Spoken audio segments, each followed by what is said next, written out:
सन 1727 संवत 1784 को परमात्मा आदरणीय गरीबदास साहिब जी गांव छुड़ानी जिला ददर हरियाणा वाले को आकर के खेतों में मिले थे, जंगल में जहां वो गव्वें चरा रहे थे। उस समय उनकी आयु 10 वर्ष की थी। सन 1717 में संवत 1774 में आदरणीय गरीबदास साहिब जी का जन्म हुआ था गांव छुड़ानी जिला ददर हरियाणा में। जब वो 10 वर्ष के हुए, अपने ही खेतों में अपनी ही गौओं को चारा चराने के लिए जंगल में लेकर गए हुए थे। साथ में अन्य 10-12 पाली गवाले उनके साथ सहयोगी थे और कुछ अन्य गांव के व्यक्ति अपनी गौओं को उन्हीं गरीबदास जी के ही जंगल में खेतों में चराने के लिए लेकर गए हुए थे। क्योंकि आदरणीय गरीबदास साहिब जी वैसे तो गांव करौथा के रहने वाले हैं, करौथा के रहने वाले थे, लेकिन इनके कोई मामा नहीं थे, इनकी माता श्री के कोई भाई नहीं था। इसलिए गरीबदास साहिब जी के पूज्य पिताजी श्री बलराम जी धनखड़ अपनी ससुराल छुड़ानी में वहाँ रहने लग गए थे। वहीं जाने के बाद आदरणीय गरीबदास साहिब जी का जन्म हुआ था। दिन के 10 बजे थे। वो परमात्मा जो लीला करते हैं, वो लीला करते ही ऐसी हैं और इसके गवाह चारों वेद हैं। ऋग्वेद मंडल नंबर 9 और सूक्त नंबर 86 के मंत्र नंबर 26 और 27 में, ऋग्वेद मंडल नंबर 9 सूक्त 82 के मंत्र 1, 2, 3 में, ऋग्वेद मंडल नंबर 9 सूक्त 54 मंत्र 3 में, ऋग्वेद मंडल नंबर 9 सूक्त 20 मंत्र 1 में, ऋग्वेद मंडल नंबर 9 सूक्त 94 के मंत्र 1 में, ऋग्वेद मंडल नंबर 9 सूक्त 95 के मंत्र नंबर 2 में, ऋग्वेद मंडल नंबर 9 सूक्त 1 मंत्र 9 में, ऋग्वेद मंडल नंबर 9 सूक्त 96 के 96 के 16 से लेकर 20 मंत्र में, ऋग्वेद मंडल नंबर 9 सूक्त 29 के मंत्र नंबर 25 में यही प्रमाण दिया हुआ है कि वो परमात्मा ऊपर के लोक में रहता है, सतलोक में रहता है, अविनाशी स्थान के तीसरे पृष्ठ पर विराजमान है, वहाँ बैठा है सभी लोकों के ऊपर, और वहाँ से गति करके आता है, अच्छी आत्माओं को मिलता है और उनको उपदेश करने की इच्छा से वो कबीर देव नाम है उस परम पिता का, कबीर देव, हम उसे कबीर साहब बोलते हैं। तो उसी अपने गुण अनुसार जो वेद गवाही देते हैं, तो पुण्यात्मा हम वेदों को सत्य मानते हैं। सभी किसी भी, वैसे तो विश्व के अंदर किसी भी व्यक्ति से आप पूछोगे कि वेद एक सत्य वस्तु है, सत्य ज्ञान है और महिमा का, परमात्मा की महिमा का गुणगान है। और उस परमेश्वर ने 600 वर्ष पहले आकर के बताया था कि वेद मेरा भेद है, मैं ना मिलूं वेदन के माही और जौन वेद से मैं मिलूं ये वेद जानते नहीं। और वेद 5वां वेद है, सूक्ष्म वेद है, जिसको तत्व ज्ञान कहते हैं। वेद कहो ज्ञान कहो, तो तत्व ज्ञान है वो तत्व वेद है, वो सूक्ष्म वेद है। उस सूक्ष्म वेद के अंदर परमात्मा के पाने की महिमा कंप्लीटली लिखी हुई है। और इन 4 वेदों के अंदर महिमा तो परमात्मा की है, लेकिन उसके पाने की विधि नहीं है, वो सत्य साधना उसमें उनमें वर्णित नहीं है। तो इस प्रकार वो परमात्मा अपनी प्यारी आत्माओं को मिलते ही मिलते हैं और उनको तत्व ज्ञान से परिचित कराते हैं। गरीबदास साहिब जी 10 वर्ष के थे, खेतों में अपनी गौवें चरा रहे थे। वहाँ एक आजकल का मौसम जैसे आज का मौसम है, दिन के समय में 10 बजे खूब गर्मी सी हो जाती है और सभी गवाले एक जांडी के पेड़ के नीचे बैठकर खाना खा रहे थे। तभी परमात्मा सतलोक से चलकर आए। कहते हैं गरीबदास जी ने बताया है कि एक क्षण में यहाँ पर है, एक क्षण में प्रलय पार। वो परमात्मा एक सेकंड के भी कुछ अंश के अंदर यहाँ विद्यमान हो जाते हैं। एक जिंदा महात्मा का रूप बना करके और रस्ते रस्ते आ रहे हैं, जैसे यात्री किसी दूसरे गांव को जा रहा हो। उस रास्ते के ऊपर ही वो जांडी का पेड़ था। जब महात्मा जी निकट आए तो राम राम कहा। सभी पालियों ने, परमात्मा ने भी उत्तर दिया। पाली खाना खा रहे थे सभी गवाले, उन्होंने कहा महाराज भोजन पालो, आओ बैठो। उनके लिए एक वस्त्र बिछा दिया, चादर बिछा दी। परमात्मा विराजमान हुए। वो तो आए उसी उद्देश्य से थे, वो ना कहते तो भी उन्होंने तो बैठना ही था वहाँ उनके पास आकर के। वो तो अपने कहते हैं गोता मारू स्वर्ग में जा बैठूं पाताल, गरीबदास ढूंढता फिरूं अपने हीरे मोती लाल। गरीबदास जी बता रहे हैं, कबीर साहब ने बताया कि अपनी अच्छी आत्माओं को, जो मेरे लाल हैं, मेरे बहुमूल्य प्राणी हैं, जीव हैं, उनको खोजता फिरता हूँ। कभी स्वर्ग में जाता हूँ, कहीं पाताल में पहुँच जाता हूँ, कभी पृथ्वी के ऊपर उनको तत्व ज्ञान से जगाता हूँ। तो उन्होंने कहा, परमात्मा ने कहा भी मैं खाना खा के आया हूँ अपने गांव से। बच्चों ने पूछा जी आपका गांव कौन सा है, क्या नाम है आपके गांव का? परमात्मा ने बताया मेरे गांव का नाम सतलोक है, सत्यलोक है। कितनी दूरी पर है? तो परमात्मा ने वाणी बोली, 16 शंख पर हमरा तकिया, हम गगन मंडल के जंदा, हुक्म हिसाबी यहाँ चल आए, काटन काल का फंदा। 16 शंख कोस की दूरी पर हमारा तकिया है, हमारा सिंहासन है, और हम गगन मंडल के अंदर भी घूमने वाले जिंदा महात्मा हैं, यहाँ नहीं। और हम काल के फंद को काटने के लिए यहाँ पर इस पृथ्वी पर आए हैं।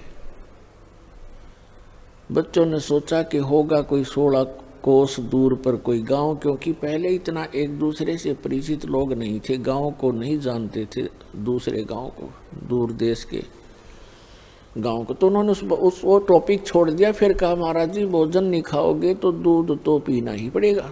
परमेश्वर ने कहा भाई दूध पिलाना चाहते हो तो बच्चों मैं कंवारी गाय का दूध पीता हूँ। जो बड़े बड़े पाली थे उन्होंने कहा कि बाबा जी तेरी नीत ठीक को नहीं, मजाक कर रहे हो आप हमारे साथ, कंवारी गाय कभी दूध देती है? परमात्मा ने कहा देख लो भाई दूध पिलाना है तो कंवारी गाय का पिया करूँ मैं। तो गरीबदास जी खड़े हुए, उनकी एक प्रिय बछिया थी 1.5 वर्ष की लगभग, दूध पीना माँ का छोड़ रखा था, अभी तक वो गर्भ धारण नहीं किया था। उसको कंवारी बछिया कहते हैं। उसको पकड़ कर लाए, गले में रस्सी बांध रखी थी अपनी बछिया के, अल्लाह के खड़ी कर दी। कहा भगवान हे महाराज जी इसको दूध कैसे देगी, इसका बच्चा भी नहीं है। तो परमात्मा ने कहा कि एक पात्र लाओ। तो वो पात्र लाए, अपना जो मटका था छोटा सा 5-4 किलो का छोटा सा, उसको बरोला बोला मिट्टी का, उसको धो मांज रखा था, साफ कर दिया और कहा इसके थनों के नीचे रख भाई, अभी दूध देवे गया तुम्हारे सामने। अब गरीबदास जी उस पात्र को, उस मिट्टी के छोटे से मटके को पकड़ कर बैठ गए, जैसे दूध निकालते हैं नीचे रख लेते हैं बाल्टी को। परमात्मा खड़े हुए बछिया के कमर पर आशीर्वाद भरा हाथ रखा, लंबे लंबे सतन हो गए 3-3, 4-4 इंच के, और दूध की धार बंध गई। वो पात्र भरते ही अपने आप बंद हो गया। बोलो सतगुरुदेव।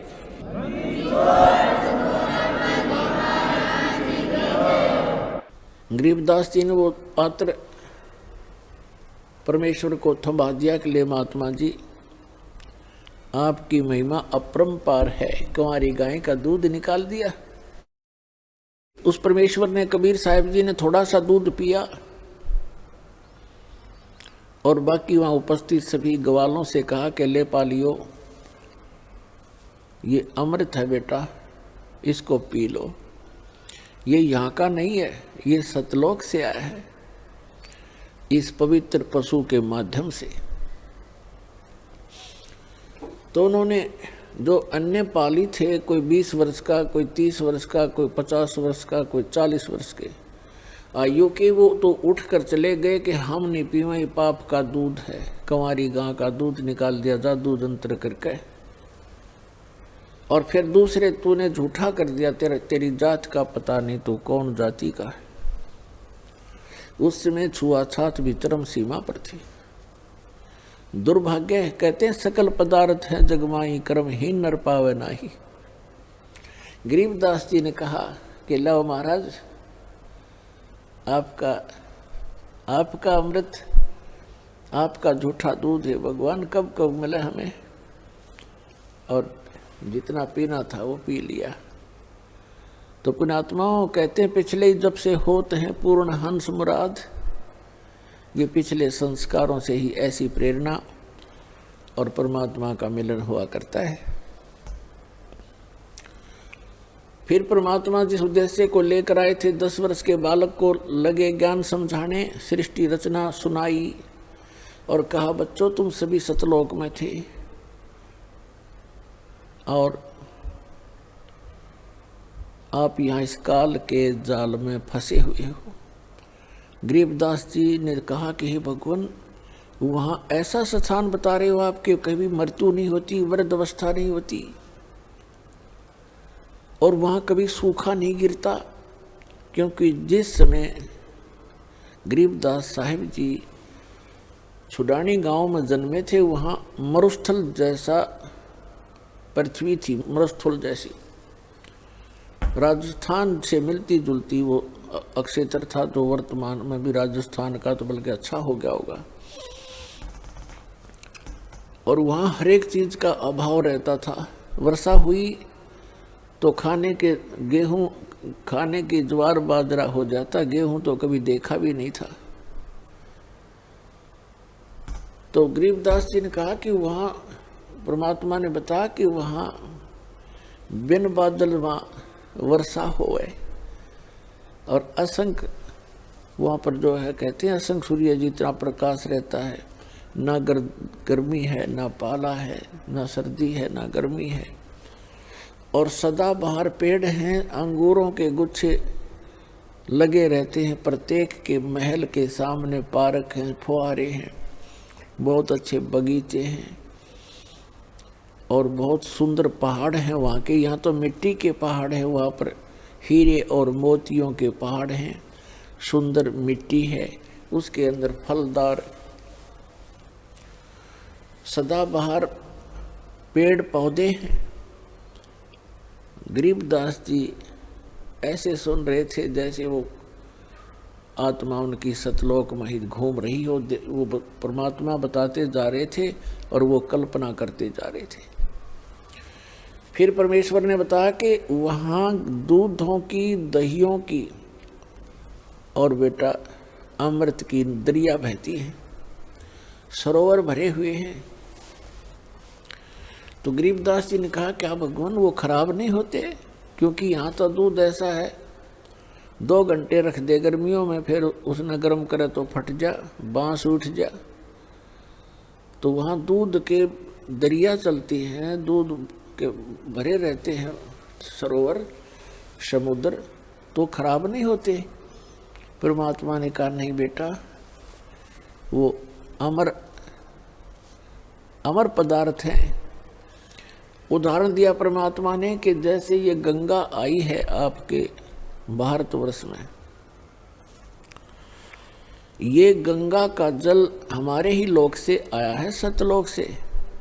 और एक ये एग्जाम्पल है आपके लिए, बुद्धिमान को संकेत ही पर्याप्त होता है। सतलोक से या गंगा आई, सबसे पहले आई शिव के लोक में, शिव के लोक से फिर आई विष्णु के लोक में सबसे, और फिर उसके बाद आई है इस पृथ्वी लोक पे। इसके आने का तरीका परमात्मा की रजा और उसका, अब उसको साइंटिफिक तरीके से किसी तरह लगा लो। वहाँ से नीचे आई, फिर वहाँ से नीचे वाष्प बनकर पृथ्वी पर आई, या हिमालय के ऊपर आकर के ये बर्फ रूप में विद्यमान हुई और हो ही रही है। हुई क्या, ये तो आ ही रही है, वहीं से चलकर आ रही है। और इस गंगा के पानी को आप रख लीजिए, चाहे 100 वर्ष रखो, ये खराब नहीं होता। और ये तो इसे लोक में जहाँ सब कुछ में तुरंत ही जीव चल पड़ते हैं।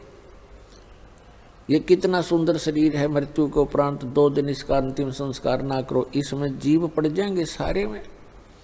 लेकिन उस गंगा के पानी में वो खराब नहीं होता, उसमें जीव नहीं होते। गंगा जल तकरीबन सबके घर पर होता था।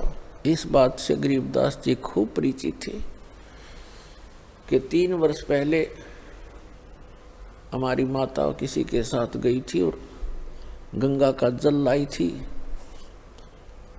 और आज तक बिल्कुल ऐसा ही है।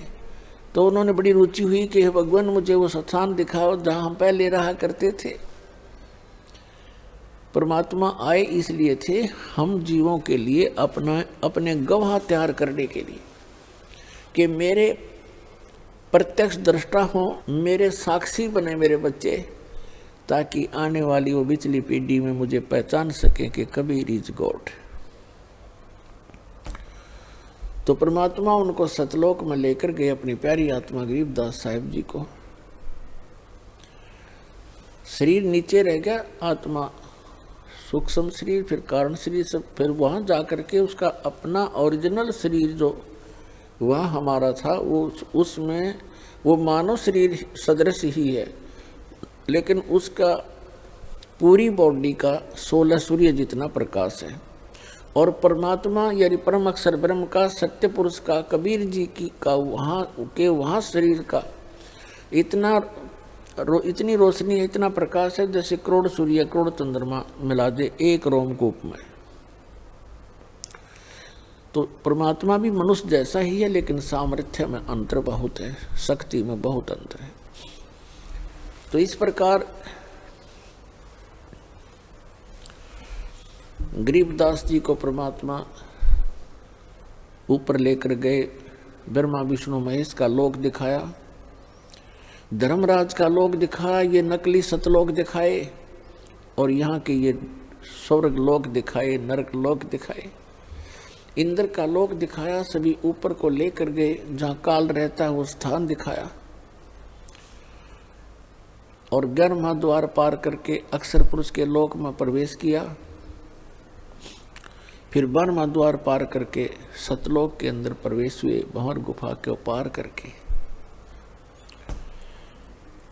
ऊपर पहुंच के जब परमात्मा जाकर के अपने ही दूसरे स्वरूप पर चवर करने लगे, क्योंकि परमात्मा में एक शक्ति होती है, एक सिद्धि होती है, एक सिद्धि जो बहुचोले धार है।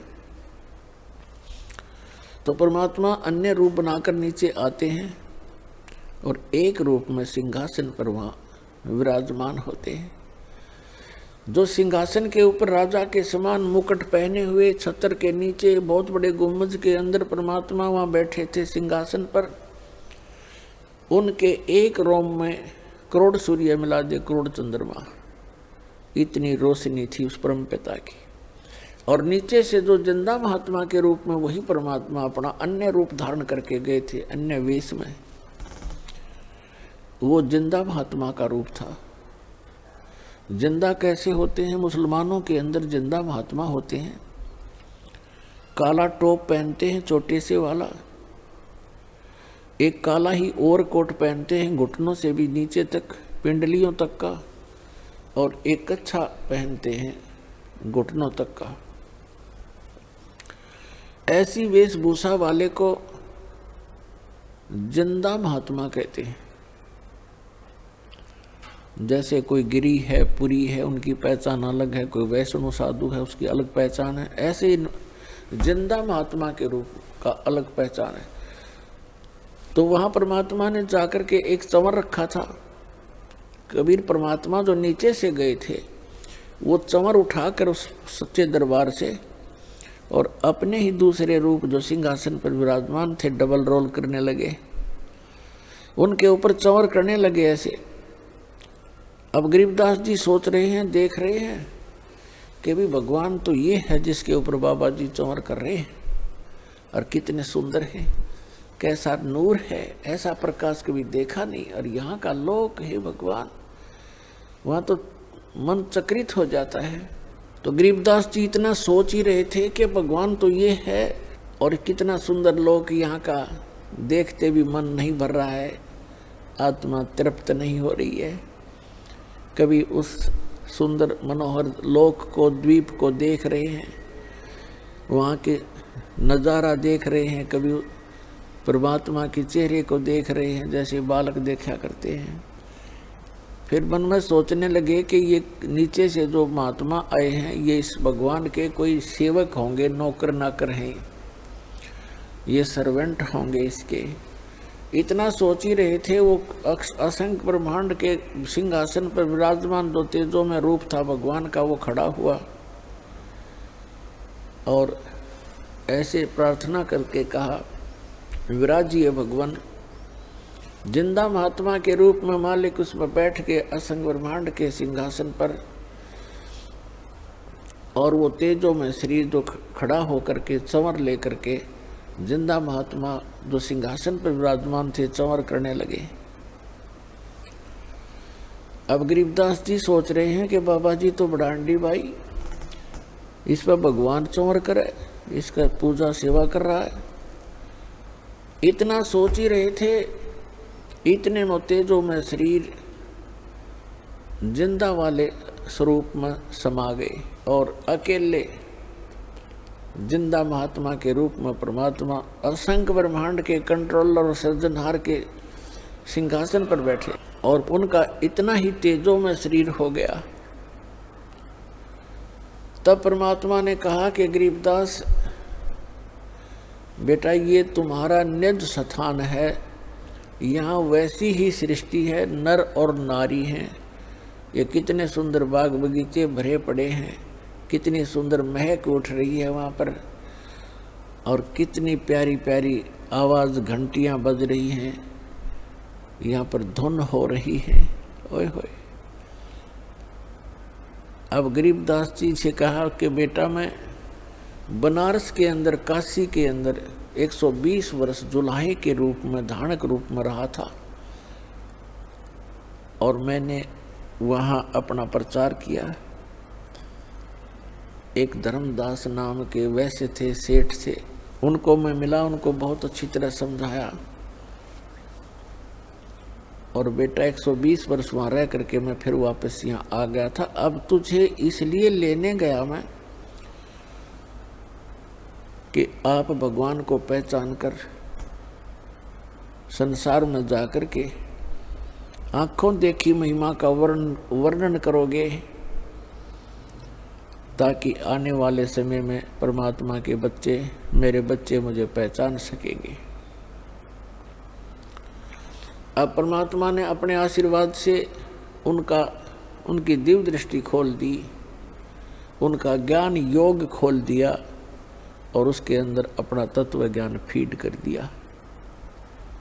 और गरीबदास जी से कहा कि जा बच्चा, अब तू नीचे जा, जा तेरे शरीर को अंतिम संस्कार के लिए चिता पर रख दिया है, अब उसको नष्ट कर देंगे वो, आप जाकर उसमें प्रवेश करो और मेरे गवाह बनो। गरीबदास जी ने कहा भगवान उस गंदे लोक में मुझे मत भेजो, मैं तो यहीं रहूँगा, या अपने भाई बहनों में खेलूँगा बैठूँगा। परमेश्वर ने कहा कि नहीं बेटा, आप ऐसे नहीं रह सकते यहाँ, क्योंकि जब आप यहाँ से गए आप पुण्यों से परिपूर्ण थे, आपने सारे पुण्य नाश कर लिए वहाँ पर। उस काल के रेस्टोरेंट में उस झूठे सुख का आनंद ले लेकर आपने अपने सभी भक्ति कर्म नाश कर लिए, और मैं आपको ऐसा चार्जर दूंगा, ऐसी भक्ति दूंगा सत्य, ये आप स्वयं जाप करना और मेरी महिमा का वर्णन करते समय उसमें लिख देना, अन्य किसी को अभी ये मंत्र डिस्क्लोज ना करना। गरीबदास जी ने उनके वचनों को सिरोधार्य किया। उधर से क्या हुआ, कुछ समय के बाद 2-3 घंटे के बाद जो पाली चले गए थे ग्वाले, वहां से उन दोनों को छोड़कर आत्मा और परमात्मा को, 2-3 घंटे के बाद उनको ध्यान आया कि वो बच्चा कहाँ बैठा है, लड़की का लड़का, वो बाबा जी चला गया कि नहीं। उन्होंने देखा कि वो अकेला बैठा है, बाबा जी दिखाई नहीं दे रहा है। एक उनमें से ग्वाला आया, उसने कहा कि अरे गरीबू खड़ा हो भाई, तेरा नंबर आ गया गाय घेरने का। ये वहाँ नंबर लगाते हैं, अपना शिफ्ट बना लेते हैं पाली कि 2 घंटे आप खड़े होगे, 2 घंटे आप खड़े होगे, 2 घंटे आप पशुओं के सामने, ताकि किसी की फसल को हानि ना कर दे और भाग ना जा पशु इधर उधर। तो उसने कहा कि गरीबदास खड़ा हो भाई, गरीबू कहा करते थे, तेरा नंबर आ गया। नहीं बोले क्योंकि वो आत्मा थी नहीं, शरीर को खाली रखा था। निकट जाकर कहा कि ए भगत जी खड़ा हो, पकड़ के हिलाया कि महात्मा बन गया तू, खड़ा हो ले। जब ही उसने ऐसे किया वो गिर गए।